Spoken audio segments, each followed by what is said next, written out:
This story is just ridiculous, okay?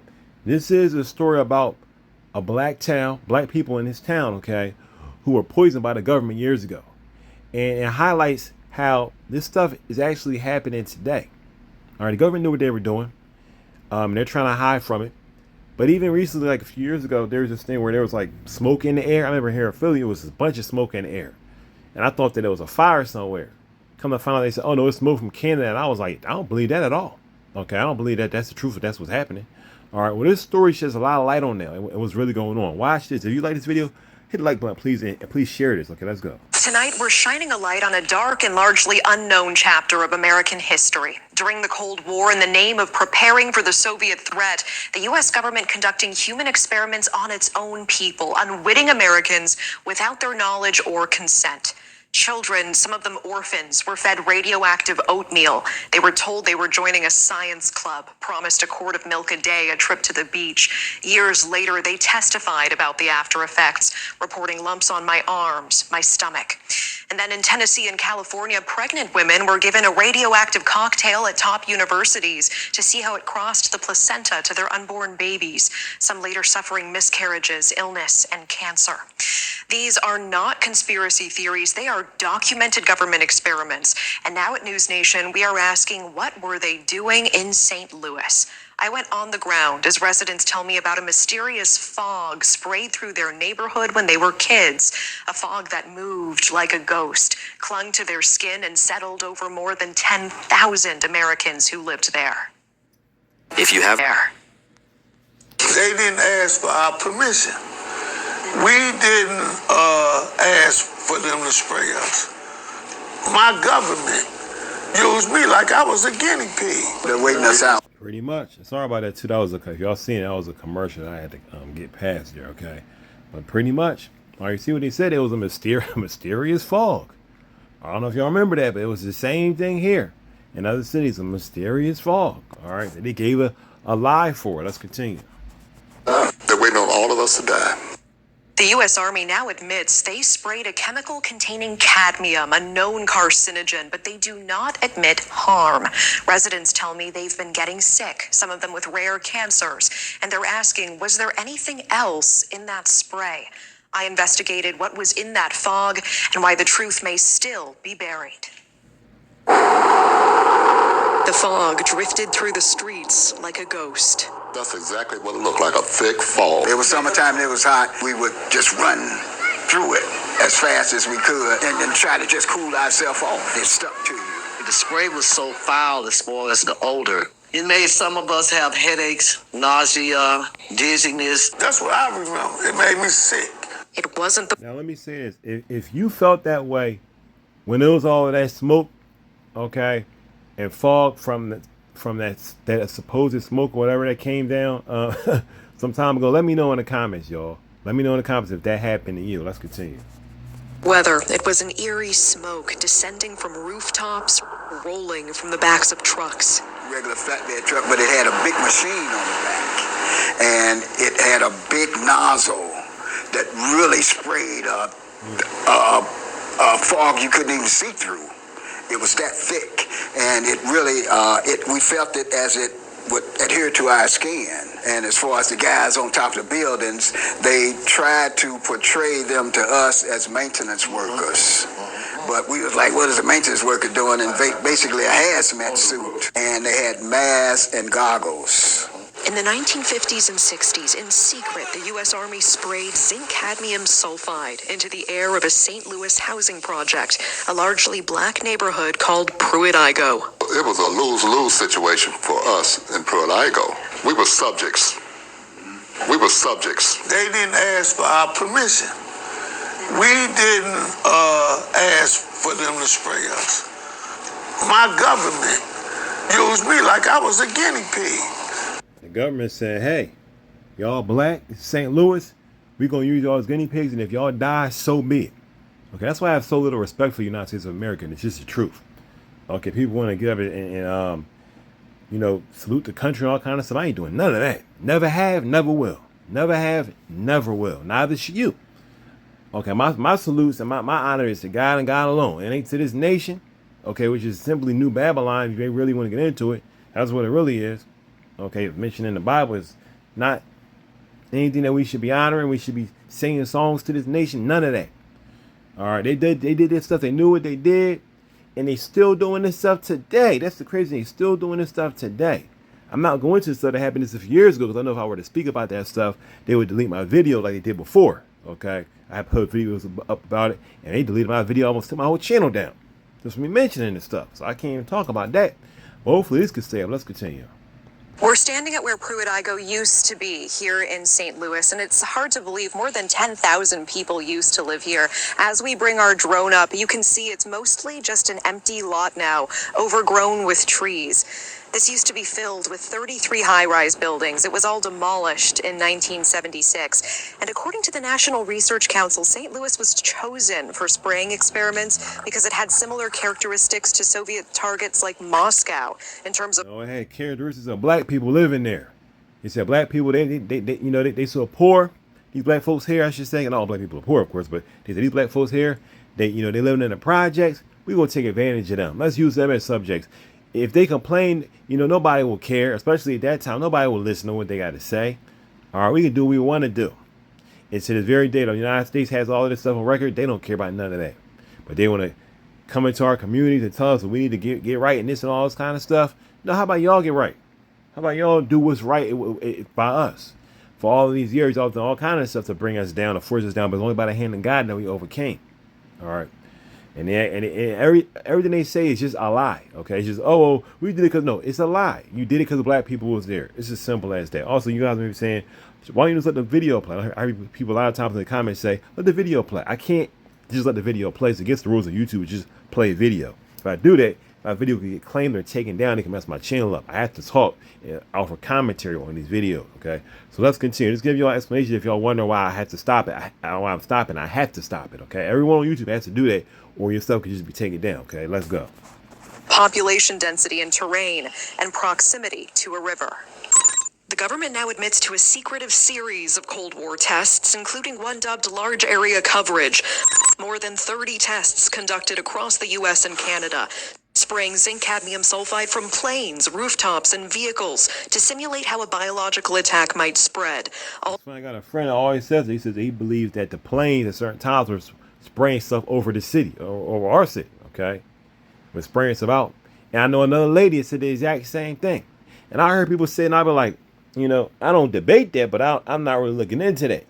You heard they're saying, yeah, United States admitted, yeah, we did that. We did spray stuff out of planes, okay?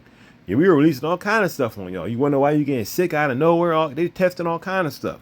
I'm gonna tell you guys some else real quick too. If we're gonna hit play again, I used to rent from a woman, right? And she used to work at in an office. She used to work in an office with scientists and stuff. I don't know what she was doing, okay?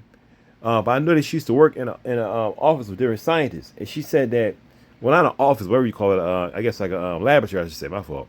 And she said that she saw them doing tests and things that were so wrong. She said she just couldn't be there anymore. I think she said she saw them trying to combine different things in different species and just doing like all kind of like stuff that was really evil. She said she saw them doing stuff that she knew was not right.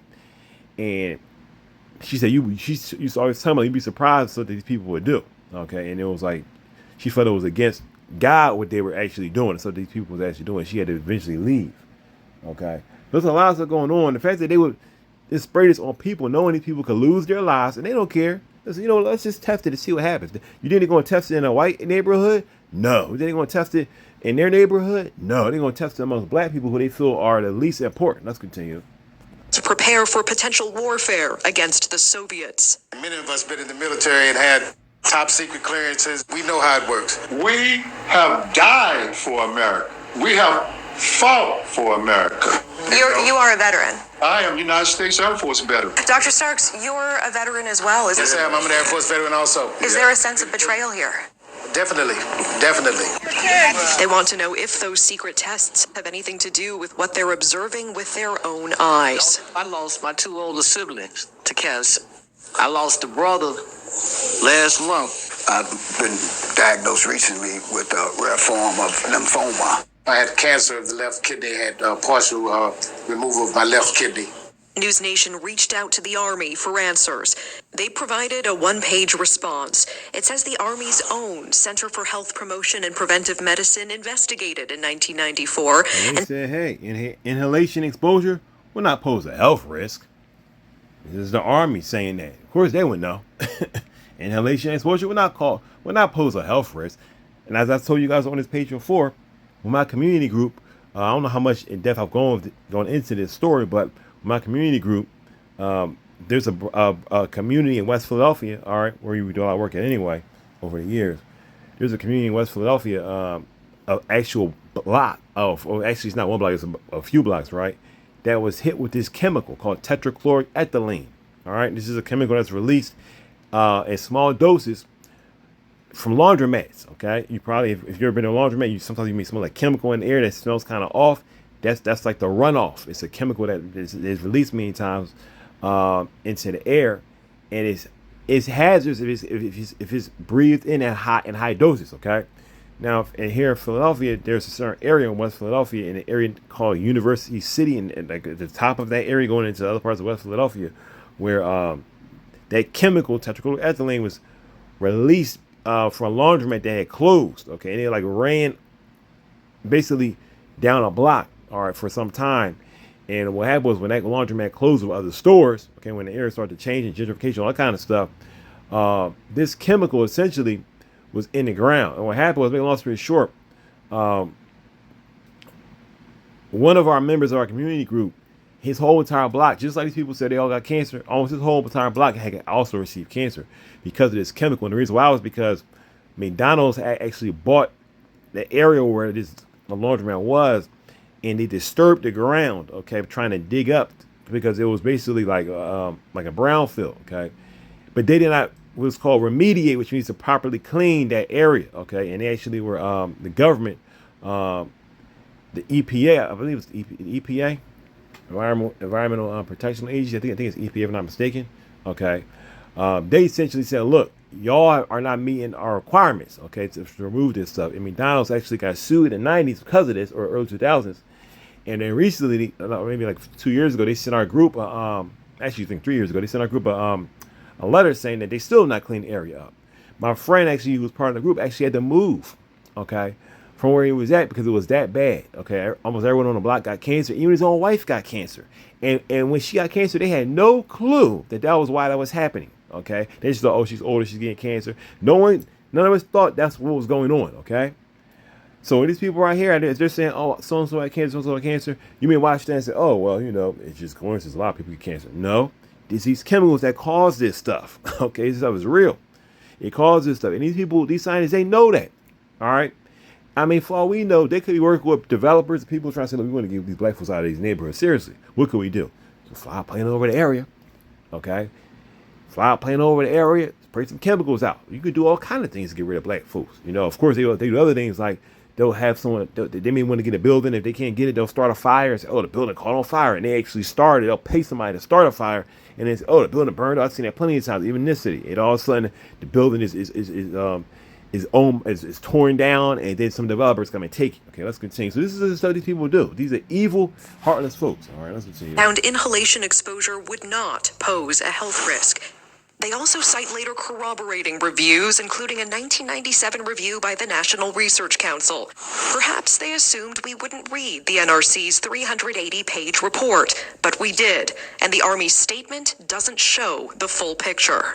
In that 1997 review, the National Research Council explicitly says repeated exposure to zinc cadmium sulfide can cause kidney or bone toxicity or lung cancer if levels are high enough. And they admitted they couldn't fully assess the risk. Why? Because some Army records remain classified, it says, for national security reasons. More troubling, key Army exposure. It's classified because they're murderers. That's why they've murdered folks. It's as simple as that. They murder folks, and they don't want to be held liable. Let's continue. Records were missing, and when the NRC asked the Army to supply them, the Army said it couldn't find them. Finally, the NRC considered conducting its own study, but concluded it wasn't feasible. In short, it did not test the site, collect samples, or test residents, and they didn't have access to all the data. Their review was based on what the Army gave them, and what the Army either could not find or withheld. The Army ends its statement to News Nation by saying, quote, none of the reports contained evidence of a radioactive component to the zinc cadmium sulfide dispersion test. Of course, the Army's going to say everything's fine. Let's move on a little bit, y'all. I don't want this video to be too long. Let me go to this lady in the car. Let's go. Residents say the secrecy and delays are no accident. My name is Whitney Allen. Let's go, y'all. We're on our way to meet with a researcher right now who has dedicated her career, decades, to declassifying documents and trying to figure out what exactly happened here in the city of St. Louis and what exactly was in that spray. Across the country, the government conducted secret Cold War experiments in plain sight. It was so secretive that we're really just now sort of digging out from underneath this to try to understand the scale of it. And Dr. Lisa Martino-Taylor helped uncover many of them. We know that they were giving radioactive cocktails to pregnant women. We know that they were feeding radioactive oatmeal to children in state schools. They've admitted to those things, and they won't. You believe that? Radioactive oatmeal to children in state schools. Unbelievable. You know what's funny? And I'm not joking or exaggerating when I say this. I remember when I was in public school, right? I was in high school, which is a public school for me. We used to have, we call them freebies, you know, free lunches. And they were so bad. Many times I felt like I shouldn't eat them. Maybe it was God. I felt like those times I was there and I look at the food and I felt like something in me was just saying, don't eat that. Like seriously, like don't eat that. Okay. I mean, they had pieces that looked just terrible. This food that just looked terrible. Burgers, I could think of the whole menu. It was all bad. There was nothing that was good. The menu was awful. And it's crazy because I actually experienced like the best of both worlds. I actually went to a school in New Jersey before I went to a school in Philadelphia, public high school. I meant to say, excuse me. I went to a high school in New Jersey because my mother had married a person in New Jersey, and I was with her at the time. So I moved there. I went there first. Excuse me. Then I moved from my mother's house somewhere else, and when I was in high school, I went to I ended up, going to the public school in Philadelphia. And I remember that, you know, in New Jersey, the food was great. I think they actually made you pay for the food, but there was a program you could get in, like if you were lower income, where you could like get like one meal or something like that. It was like a limited amount you could get. And you had to like sign up with the school to be able to get it because their freebies were like extremely good, okay? It was like better, like as good as a restaurant. The school was clean, all the lights were working and all kind of stuff. The school I went to in Philly was just dirty looking. It was just like dim and grim looking school. The food was awful. Once you step into a lunchroom, you know, as being in some of these public schools, once you go into a lunchroom, you could be hit with like a whiff of like a smell of the freebie, and you'd be like, ugh. Make me think about what she's saying. I wonder if it was chemicals and that stuff. Let's continue though. Release the material related to St. Louis. It's true. American children in state-run institutions like the Fernald School were fed radioactive oatmeal as part of studies by MIT sponsored by the Atomic Energy Commission. That's why, like, if you can make food for your child, make lunch, I should say, go ahead and do that. Bring them lunch. It's outside them eating that lunch at these schools. Because at lunch at these schools, I'm telling y'all, some of y'all may not know, especially if you went to private school or good school, and your child is going to public school, or even some of these charter schools, then this food is just awful, okay? Should not even be consumed. Let's continue. You can see some of the documents Dr. Martino-Taylor worked to gather and declassify on MIT letterhead describing experiments on human subjects. The children, some of them orphans, were told they'd be joining a science club. They were promised a quart of milk a day, a trip to a baseball game, to the beach.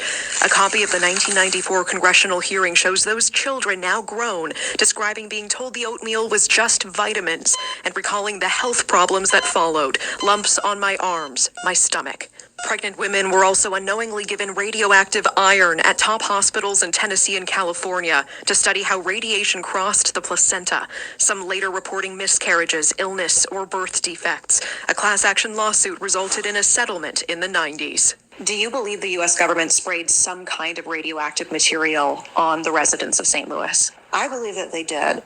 There's so much contextual evidence that points that way, and I spent years looking at this. She says her research reveals the men who designed and oversaw the St. Louis experiments were some of the top experts in radioactive weapons. We know that the people who designed the study, who oversaw the study, these were all the radiological weapons experts who were looking at open air radiological weapons. One of them, Brigadier General William Creasy, was head of the Army Chemical Corps, the very branch leading America's secret radiological weapons program during the Cold War. He brought in a scientist named Philip Layton, who was the Army's leading authority on using radioactive particles in aerosol form, fog-like clouds designed to drift over enemy terrain. So the very man who designed this spraying experiment in St. Louis was an expert in using radioactive fog against the enemy. Yes. I heard that radioactive fog, which is, my opinion, that's what we experienced. Maybe not radioactive, but something was in that fog. Okay, that happened a few years ago. But let's continue. You may not believe that. I most definitely believe that's the case. I remember when the stuff first hit the fan. Okay, that's basically what really happened. It hit the fan of the wind, blowing that mess into our atmosphere. I thought it was a fire going on, and I remember I was driving an area in the city. I was like, why am I not past this fire? Like, how much smoke could it be? And I remember I think I called my mom or somebody, and I said, what the heck going on? And they was like, no, they saying that it's smoke from another country. I'm like, really? I immediately was like, that's a bunch of lies. What is really going on here? I remember going out in the morning and seeing this thick fog. It was so thick at times I literally could barely see like certain amount of, like, maybe let's say maybe like, I don't know, maybe I'm driving on the road, I could maybe see like 5 cars ahead of me. So it was like ahead of me at the most. Like the fog at times got so thick, it was almost like fog that you would see early in the morning, okay, or after like when rain came around, all of a sudden fog showed. It was like that, just out of nowhere, but no rain. It was just a fog out of nowhere, okay. It was like super thick, and we don't know where that came, what that was about, okay. It was the expert. Then she says there's the timing. They were looking for a city to test their offensive weapons program. They wanted to do it. They expressed this. Stop. We're gonna move forward a little bit, y'all. Let's see here. Back to the families here. Treatment that they need and also deserve. It can happen to you. Don't get duped that it can't happen to you. We didn't think it was going to happen to us. We was babies, kids. It can happen to you, too. Representative Bell is now fighting to get Pruitt-Igoe included in the Radiation Exposure Compensation Act that would provide payouts to Americans who can prove they were exposed to radiation during the Cold War. But for Pruitt-Igoe residents, there's a catch. Because key records remain classified, they haven't been able to prove what they were exposed to. What do you want everyone to know about what happened here? The truth. Whatever the truth is, we want to know the truth. I don't think we get that now. In the meantime, residents say all they can do is wait, hoping someone finally listens. When will you give up this fight? Never. Till I'm cold and dead and buried in my grave. We asked the Army point blank, was there a radioactive component to that spray? It's interesting that they didn't just say no. Rather, they said, quote, none of the reports contained evidence of a radioactive component, pointing us to reports like a review by the National Research Council. But a close read of that report shows This reminds me of like the JFK stuff. even the NRC admitted they could not fully assess the risk of the spraying because when they asked the Army for key records, the Army replied the documents were either classified or were missing. The Army could not find them. I wonder why that was. They didn't want to find him. Simple as that. Like with JFK. They said, oh, he was hit by a lone gunman. That was a lie. The government took the president on this. The government itself assassinated the president. All right, that's what really happened. And all the files, and then they put this thing in place with JFK so that it couldn't be looked at. Certain files could not be looked into until like after like 50-something years. So that all the men that were responsible would be dead by that time. Okay, it's like so obvious. All right. This country is a murderous nation. It's a deplorable nation. All right. And you know, it's just sad. I pray these people all receive justice somehow, someday. All right. like with my community group, we've been fighting. We're fighting even now. Like the one brother, well, I won't go into more of him because it's kind of things I probably shouldn't be speaking on online, but it's just a lot we're dealing with. I'll just say that, okay? We're fighting and, you know, fighting to get things right. Of our community groups regarding a lot of things like with, you know, people being contaminated, being exposed to contaminants, okay? The one brother, they actually had the EPA actually had to come into his house on a regular, you know, afternoon, and they came in with hazmat suits and said, look, you know, everything may seem right to you, but this area is extremely contaminated. And they said, look, we put out these things outside to check the contaminant level, and they're so high you shouldn't even be here. That's literally what they told this guy. Okay, but all these people, they didn't get that warning. They were there breathing in and stuff. Like the guy said, they're driving a truck down the street, blowing the stuff up in the air, not even caring. While they got gas masks on, they got hazmat suits on. Some of the people that this man referenced in the story, they're fully protected, but they're spraying this stuff for black people to inhale. Okay. Even recently spraying this stuff into the air. Okay, like, oh, you know, who cares? I mean, we're just going to spray this stuff in the air. It doesn't really matter, you know what I mean? I think my comment was, are we WTF the kidding me? I mean, what the hell? It's awful. I mean, the biggest thing, and I've learned in 30 years, is it's always the cover-up. And that's true. It's always the cover-up. It's a cover-up, an American cover-up. Please share this video, y'all. Hit the like button. I'm out. Thanks for watching. Peace.